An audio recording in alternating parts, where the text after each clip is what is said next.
नमस्कार दोस्तों, स्वागत है आपका आज की वीडियो में। आज हम आपके लिए लेके आए हैं EMRS TGT के जनरल अवेयरनेस के प्रैक्टिस क्वेश्चन। तो चलिए शुरू करते हैं। Question number 1, which of the following statements is correct in relation to the right of children to free and compulsory education act 2009 RTE। इसमें आपसे पूछा गया है जो RTE एक्ट है 2009 का, जो RTE एक्ट है उसके रिगार्डिंग कौन सी स्टेटमेंट्स करेक्ट हैं। तो चलिए स्टेटमेंट्स को देख लेते हैं।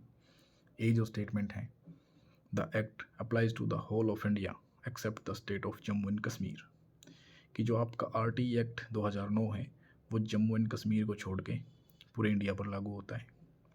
देखिए दोस्तों, जब ये कानून बना था, जब ये RTE एक्ट 2009 में बना, उस समय जम्मू एंड कश्मीर में आर्टिकल 370 काम करता था। और आर्टिकल 370 में क्या था कि वहाँ पर सेंट्रल लॉज अप्लाई नहीं होते थे। उस समय जम्मू एंड कश्मीर के खुद के एजुकेशनल लॉज थे। तो जो आपका RTE एक्ट है, RTE 2009 वाला जो एक्ट है, उस टाइम वहाँ पे जम्मू कश्मीर में ये लागू नहीं होता था। लेकिन 2019 में जो आर्टिकल 370 है उसको एब्रोगेट कर दिया गया है, उसको ख़त्म कर दिया गया है। उसके ख़त्म करने के बाद अब वहाँ पर सेंट्रल लॉज अप्लाई होते हैं। तो आज की हम बात करें तो आज वहाँ पर जो RTE एक्ट है वो लागू होता है। तो जो आपकी ए स्टेटमेंट है वो इनकरेक्ट साबित हुई। अब नेक्स्ट स्टेटमेंट पर चलते हैं। नेक्स्ट स्टेटमेंट जो है, elementary education in this act is defined as education from class 1 to class 6। ये स्टेटमेंट भी इनकरेक्ट है, क्योंकि जो RTE एक्ट है उसमें एलिमेंट्री एजुकेशन को क्लास 1 टू क्लास 8 डिफाइन किया गया है, ना कि क्लास 1 टू क्लास 6। तो बी स्टेटमेंट भी इनकरेक्ट। सी स्टेटमेंट को देख लेते हैं। The act provide for free education children up to the age of 16, कि ये एक्ट 16 साल तक के बच्चों को फ्री एजुकेशन प्रोवाइड करता है। ये स्टेटमेंट भी इनकरेक्ट है, क्योंकि ये जो एक्ट है RTE एक्ट, वो फ्री एंड कंपलसरी एजुकेशन तो प्रोवाइड करता है, लेकिन वो 6 वर्ष से 14 वर्ष तक के बच्चों को ही फ्री एजुकेशन प्रोवाइड करता है। तो सी स्टेटमेंट भी इनकरेक्ट। डी स्टेटमेंट को देखते हैं। No child is denied admission in school according to this act for the lack of age proof. इसमें बोला गया है कि इस एक्ट के अकॉर्डिंग किसी भी बच्चे को एडमिशन से रिफ्यूज़ नहीं किया जाएगा कि उसके पास एज प्रूफ नहीं है, एज के कोई डॉक्यूमेंट्स नहीं है, कि एज प्रूफ के बेस पे किसी भी बच्चे को एडमिशन से मना नहीं किया जाएगा। ये बिल्कुल करेक्ट है। ये इस जो RTE एक्ट में ये बिल्कुल क्लियरली डिफाइंड है भी किसी भी बच्चे को लैक ऑफ एज प्रूफ की वजह से एडमिशन से मना नहीं किया जाएगा। चलिए नेक्स्ट क्वेश्चन पर चलते हैं। नेक्स्ट क्वेश्चन जो है, Alamgirnama is the chronicle of the reign of which of the following Mughal emperors. इसमें आपसे पूछा गया है जो आलमगीरनामा है वो किस मुगल सम्राट के शासनकाल का विवरण है, क्रॉनिकल है। ठीक है, तो जो आपके सामने ऑप्शंस हैं, ए है बहादुर शाह जफर, बी है जहांगीर और सी है शाहजहां, डी है औरंगजेब। तो जो आपका करेक्ट आंसर है वो है औरंगजेब।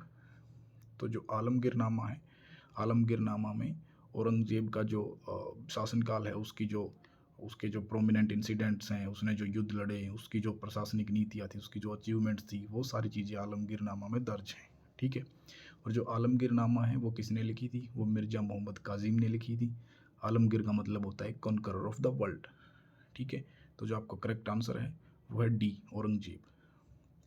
चलिए अब नेक्स्ट क्वेश्चन पर चलते हैं। नेक्स्ट क्वेश्चन में आपसे पूछा गया है, according to the economic survey of India 2022 and 23, the gross enrollment ratio in school has seen a decline in 2021-22 in comparison with 2013-14 for which of the following levels। इसमें आपसे पूछा गया है कि जो 2022 और 23 का इकोनॉमिक सर्वे है उसमें ये निकल के आया है कि 2013-14 की तुलना में 2021-22 में स्कूल एजुकेशन में जो ग्रोस एनरोलमेंट रेशो है उसमें गिरावट दर्ज हुई है। तो वो गिरावट किस स्कूल एजुकेशन लेवल पर दर्ज हुई है, ये आपसे इसमें पूछा गया है। 2022-23 का जो इकोनॉमिक सर्वे ऑफ इंडिया है उसमें ये निकल के आया है कि 2013-14 की तुलना में 2021-22 में स्कूल एजुकेशन में ग्रोस एनरोलमेंट रेशो में गिरावट दर्ज हुई है। तो वो गिरावट किस लेवल पर दर्ज हुई है, प्राइमरी लेवल पर, अपर प्राइमरी लेवल पर या सेकेंडरी लेवल पर। ये जो आपको ऑप्शन दिए गए हैं तो आपसे वो लेवल पूछा गया है। तो जो आपका करेक्ट आंसर है वह ओनली ए, कि वो बस प्राइमरी लेवल पर ग्रोस एनरोलमेंट रेशो में गिरावट दर्ज की गई है। जो अपर प्राइमरी और जो सेकेंडरी लेवल है वहाँ पर जो ग्रोस एनरोलमेंट रेशो है वो इंक्रीज हुआ है, वो डिक्रीज नहीं हुआ है 2013-14 की तुलना में, लेकिन प्राइमरी लेवल पर वो डिक्रीज हुआ है। ग्रोस एनरोलमेंट रेशो क्या होता है? ग्रोस एनरोलमेंट रेशो ये होता है कि एक टाइम पर किसी लेवल के लिए, अगर स्कूल एजुकेशन है, स्कूल एजुकेशन का लेवल है, तो उस स्कूल एजुकेशन को पाने के लिए कितने बच्चे एलिजिबल हैं, और उन एलिजिबल बच्चों में से कितने बच्चों ने एडमिशन ले रखा है, कितने बच्चे एनरोल हो रखे हैं। अगर 100 बच्चे हैं जो स्कूल एजुकेशन को पा सकते हैं, स्कूल एजुकेशन के लिए एलिजिबल हैं, वो जो भी एलिजिबिलिटी हो, 6 to 14 ईयर्स हो, जो भी हो, अगर उस एलिजिबिलिटी को जो एलिजिबल बच्चे हैं, अगर 100 बच्चे हैं और 100 में से 50 एनरोल्ड है, तो आपका जो GER है वो है 50%। ठीक है, तो इसका जो करेक्ट आंसर है वह ओनली ए, बी ऑप्शन है, जिसमें ओनली ए कि प्राइमरी लेवल पर ही ये चीज़ें इसमें गिरावट दर्ज की गई है। नेक्स्ट क्वेश्चन पर चलते हैं। Which of the following is an example of permanent executive in India? A है prime minister of India, B central cabinet minister, और सी गवर्नर ऑफ स्टेट, और डी सिविल सर्वेंट। इसमें आपसे जो पूछा गया है कि इन चारों ऑप्शंस में से कौन सा परमानेंट एग्जीक्यूटिव है। अब जो इंडिया का पॉलिटिकल सिस्टम है उसमें एग्जीक्यूटिव कौन कौन है? एग्जीक्यूटिव हमारे प्राइम मिनिस्टर, हमारे प्रेसिडेंट, हमारे कैबिनेट मिनिस्टर्स। ठीक है, एग्जीक्यूटिव क्या होते हैं? एग्जीक्यूटिव गवर्नमेंट का वो ऑर्गन होता है जो लॉज को इम्प्लीमेंट करने के लिए रिस्पॉन्सिबल है। जो लॉज लेजिस्लेचर ने बनाए, जो पार्लियामेंट ने लॉज बनाए, उन लॉज को लागू करने वाली मशीनरी को क्या कहते हैं? हम एग्जीक्यूटिव कहते हैं। ठीक है, तो इसमें आपसे पूछा गया है कि परमानेंट एग्जीक्यूटिव, और यहाँ पे दो तरीके के एग्जीक्यूटिव हमारे को देखने को मिलते हैं कि जो हमारे प्राइम मिनिस्टर हैं और जो हमारे मिनिस्टर्स हैं, एजुकेशन मिनिस्टर, एग्रीकल्चर मिनिस्टर, ये सारे के सारे क्या हैं? ये भी एग्जीक्यूटिव हैं, लेकिन ये पॉलिटिकल एग्जीक्यूटिव्स हैं, और ये परमानेंट नहीं है, ये टेम्परेरी है। कैसे टेम्परेरी है? वो आपको पता है कि वो 5 साल के लिए चुन के आए हैं, 5 साल के बाद सरकार बदल जानी है, फिर उसके बाद कोई और मिनिस्टर होगा, यानी कोई और एग्जीक्यूटिव होगा। अब एजुकेशन मिनिस्टर कोई है तो कल को कोई और एजुकेशन मिनिस्टर होगा, तो वो तो एग्जीक्यूटिव चेंज होएगी, परमानेंट नहीं है। तो जो आपका करेक्ट आंसर है जो है वो सिविल सर्वेंट। सिविल सर्वेंट की आप कल को IAS IPS अगर आप बन जाते हो, फिर आप IAS बने तो आपके प्रमोशन हो गया, आप सेक्रेटरी बनोगे तो किसी आप डिपार्टमेंट के सेक्रेटरी बनोगे।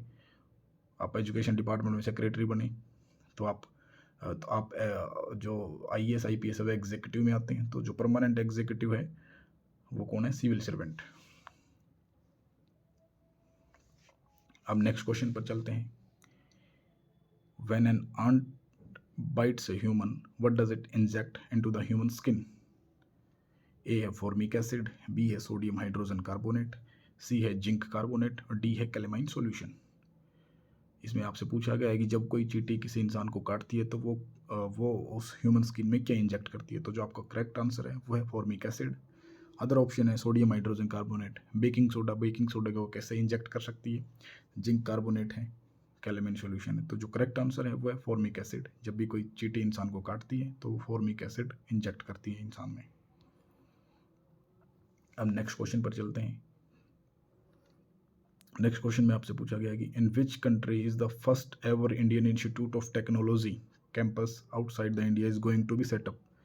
कि किस देश में इंडिया जो अपना IIT कैंपस खोलने को जा रही है? आपके सामने ऑप्शन है नाइजीरिया, B है साउथ अफ्रीका, C है तंजानिया, D है घाना। इसका जो करेक्ट आंसर है वो है तंजानिया। तंजानिया में जो IIT कैंपस जो इंडियन इंस्टीट्यूट ऑफ टेक्नोलॉजी है उसका कैंपस तंजानिया में खोला जाएगा। ये MOU साइन किया गया था IIT खड़गपुर ने। ठीक है, IIT खड़गपुर के भी आप पर वहाँ पे तंजानिया में IIT कैंपस खोला जाएगा, जिससे कि हम अपने जो हमारे प्रीमियर इंस्टीट्यूट है उनको हम इंटरनेशनलाइज करेंगे। ठीक है, और जो हमारी सॉफ्ट पावर है उसको हम इंक्रीज़ कर सकते हैं वहाँ पर IIT कैंपस खोलने के बाद। ठीक है, तो जो आपका करेक्ट आंसर है वो है C। नेक्स्ट क्वेश्चन है विच of the following pair which of the following pairs of the places of historical significance and the countries with in which they fall is matched correctly. इसमें आपसे पूछा गया है कि इसमें जो आपको ऑप्शंस में जो प्लेस दिए गए हैं उसमें उसमें से कौन से ऐतिहासिक महत्व वाले जगह हैं और जिन देशों में स्थित हैं, तो वो कौन सा पेयर करेक्टली मिला हुआ है। ठीक है, ये जो आपको पेयर दिए गए हैं ये हर जगह की एक हिस्टोरिकल इम्पोर्टेंस है।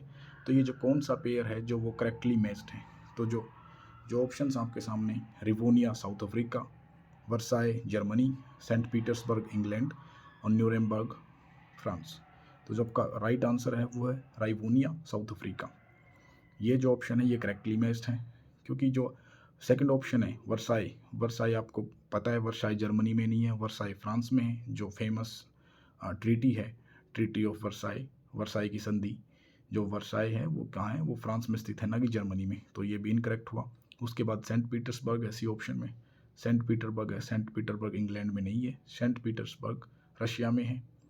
ठीक है, तो ये ऑप्शन भी गलत साबित हुआ। उसके बाद न्यूरेमबर्ग फ्रांस में नहीं है, न्यूरेमबर्ग जर्मनी में है। ठीक है, तो जो तीनों ऑप्शन है वो गलत हैं। जो ए ऑप्शन है वो करेक्ट है, राइवोनिया कहाँ है, साउथ अफ्रीका में है। राइवोनिया किस वजह के लिए फेमस है, क्योंकि राइवोनिया जो जगह है, राइवोनिया पर ही नेल्सन मंडेला और जो और लीडर्स थे जिन्होंने नस्ल भेद के खिलाफ जो संघर्ष चलाया था, वो संघर्ष राइवोनिया ट्रायल्स के नाम से जाना जाता है। इनके ऊपर केस चला था, वो राइवोनिया ट्रायल्स इनके लिए फेमस है, इसीलिए राइवोनिया हिस्टोरिकली सिग्निफिकेंट है। तो जो आपका आंसर है वो ए आंसर है। उसके बाद हम नेक्स्ट क्वेश्चन पर चलते हैं। Question number 8, which of the following industrialist was awarded the Padma Bhushan 2023 in the field of trade and industry. भी किस इंडस्ट्रियलिस्ट को 2023 में पद्म भूषण से सम्मानित किया गया है। ए ऑप्शन है गौतम अडानी, बी ऑप्शन है मुकेश अंबानी और सी ऑप्शन है कुमार मंगलम बिरला और डी ऑप्शन है अदार पूनावाला। तो जो आपका करेक्ट ऑप्शन है वो सी ऑप्शन कुमार मंगलम बिरला।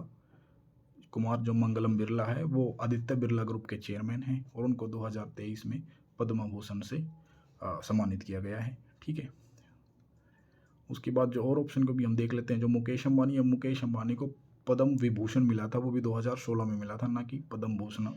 ठीक है, जो आदार पूनावाला जो सीरम इंस्टीट्यूट ऑफ इंडिया है उसके सीईओ हैं, उनको पद्म भूषण 2022 में मिला था, लेकिन यहाँ बात की गई है पद्म भूषण 2023 में। तो पद्म भूषण 2023 में किसको मिला, कुमार मंगलम बिरला को। तो करेक्ट आंसर जो है वो है सी आंसर। चलिए अब नेक्स्ट क्वेश्चन पर चलते हैं। Which of the following women's hockey team won the Torneo del Centenario 2023 title. ये जो टोर्नियो डेल सेंटेनेरियो टाइटल है 2023 का, वो किस वुमेन टीम ने जीता। तो जो आपके सामने ऑप्शंस हैं, A India, Spain, England, People's Republic of China. तो इसका जो करेक्ट आंसर है वो है इंडिया। तो ये जो टोर्नियो डेल सेंटेनेरियो ये क्या है, ये स्पेनिश भाषा में लिखा गया है। टोर्नियो का मतलब टूर्नामेंट ऑफ सेंटेनरी। जो 100वीं वर्षगांठ जो स्पेनिश हॉकी फेडरेशन है उसकी 100वीं वर्षगांठ पूरी होने पर ये जो टूर्नामेंट है ये आयोजित किया गया था और इस टूर्नामेंट को इंडियन वुमेन हॉकी टीम ने जीता था। तो आपका जो करेक्ट आंसर है वो है इंडिया। ठीक है, उसके बाद हम नेक्स्ट क्वेश्चन पर चलते हैं। क्वेश्चन नंबर 10 में आपसे पूछा गया है the longitudinal valley lying between the lesser Himalaya and the Shivaliks are known as the। तो जो लॉन्गिट्यूडनल वैलीज हैं, जो वैली लेसर हिमालय और शिवालिक के बीच में जो वैली है उस वैली को हम किस नाम से जानते हैं। ए ऑप्शन है Pir Panjal range, B option है पूर्वांचल, सी ऑप्शन है डून्स और डी ऑप्शन है कुलूज। तो जो आपका करेक्ट आंसर है वो है डून्स, क्योंकि जो ए ऑप्शन है पीर पंजाल रेंज वो तो अपने आप में पीर पंजाल क्या है, पीर पंजाल तो एक माउंटेन रेंज है, वो तो वैली है ही नहीं। पूर्वांचल जो है वो भी नॉर्थ ईस्ट के माउंटेन्स हैं। तो ये दोनों ऑप्शन तो हो ही नहीं सकते क्योंकि ये वैलीज हैं ही नहीं। डून्स क्या है, डून्स वैलीज हैं। डून जो लेसर हिमालय और शिवालिक के बीच में जो वैली है उसको डून्स बोलते हैं। देहरादून, ठीक है, कोटली डून, पाटली डून, उधमपुर डून, ये सारे के सारे ये वैलीज हैं जो किसके बीच में, लेसर हिमालय और शिवालिक के बीच में। तो उनको डून्स बोलते हैं, फ्लैट बॉटम वैली को। ठीक है, तो डी ऑप्शन है कुल्लू। कुल्लू भी एक वैली है, वो हिमाचल प्रदेश में, लेकिन ये लेसर हिमालय और शिवालिक के बीच में नहीं है। ये वैली जो कुल्लू वैली है वो कहाँ लाई करती है, वो लेसर हिमालय और शिवालिक के बीच में लाई नहीं करती। ठीक है, तो जो आपसे आंसर में जो क्वेश्चन है पूछा गया है वो पूछा गया है कि जो जो वैलीज लेसर हिमालय और शिवालिक के बीच में लाई करती है वो है डून्स। ठीक है, तो जो आपका करेक्ट आंसर है वो है सी आंसर। Thank you.